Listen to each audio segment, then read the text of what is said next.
একসময় এক গরিব ভক্ত ছিল। তার জীবনে শুধু কষ্ট আর কষ্ট। প্রতিদিন সে মন্দিরে গিয়ে ভগবানের সামনে দাঁড়িয়ে বলতো, হে ভগবান, আমি তো তোমাকে ডাকি, কিন্তু তুমি কি সত্যিই আমার কথা শোনো? দিন যায়, মাস যায়, কিন্তু তার দুঃখ কমে না। একদিন ভক্ত রাগে দুঃখে কাঁদতে কাঁদতে বলল, যদি তুমি কথা শোনো তাহলে এত কষ্ট কেন দাও?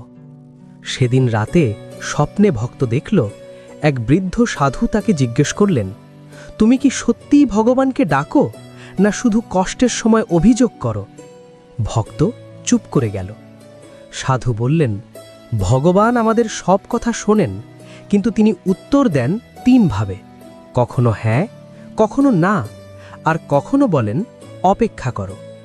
ভক্ত বুঝতে পারল, ভগবান নীরব থাকেন মানেই তিনি শোনেন না তা নয়। অনেক সময় তিনি আমাদের পরীক্ষা নেন, অনেক সময় আমাদের রক্ষা করেন এমন কিছু থেকে যা আমরা বুঝতে পারি না।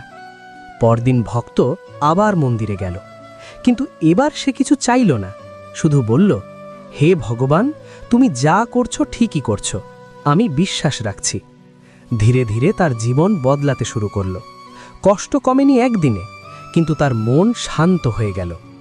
আর সেদিন সে বুঝল,